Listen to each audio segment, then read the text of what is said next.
सूरज अभी पूरी तरह बुलंद नहीं, हवा था हल्की सुनहरी रोशनी घने दरख्तों की शाखों से छनकर जमीन पर बिखर रही थी। जंगल खामोश था, मगर इस खामोशी में भी जिंदगी की बेशुमार आवाजें मौजूद थीं। परिंदों की चहचहाट, हवा की सरगोशियां और पत्तों की हल्की हल्की जंबशियां। मैं एक ही तंग पगडंडी पर आहिस्ता चल रहा था। मेरे हाथ में एक छोटा सा नक्शे पर, ये नक्शा बहुत पुराना था। इसके किनारे फटे हुए थे और इस पर बनी हुई स्याही कई जगहों से मध्यम हो चुकी थी। मगर इस नक्शे पर एक खास निशान बना हुआ था। एक झील का निशान।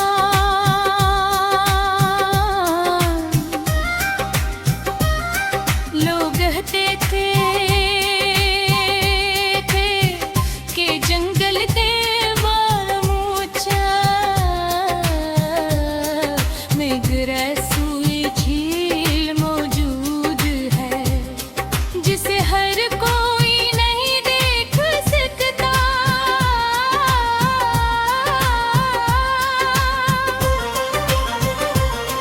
सर वही लोग इस तक पहुंचते हैं जो रास्ते की मुश्किलात से नहीं डरते। ऐसी झील की तलाश में था, रास्ता आसान नहीं था। कभी झाड़ियां रास्ता रोक लेती, कभी दरख्तों के जुड़े कदमों में उलझ जाती,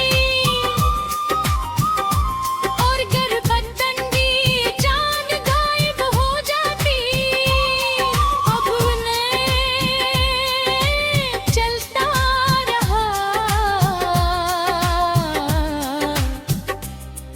क्योंकि दिल में एक अजीब सा यकीन था।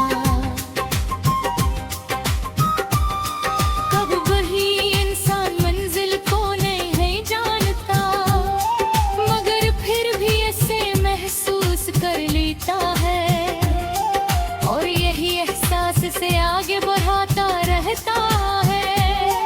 काफी देर चलने के बाद मैं एक खिले मैदान में पहुंचा। वहाँ सूरज की रोशनी पूरे जोर से ज़मीन पर पड़ रही थी। मैदान के दरमियान एक पुराना करार खड़ा था। इसका तना इतना मोटा था कि कई लोग मिलकर भी ऐसे बाजुओं में नहीं ले सकते थे। मैं इसके साए में बैठ गया। हवा ठंडी थी और सफर की थकना हंसता हंसता कम होने लगी। मैंने आंखें बंद की और सोचने लगा, जिंदगी भी शायद ऐसे ही सफर का नाम है। हम सब किसी न किसी झील की तलाश में है, किसी के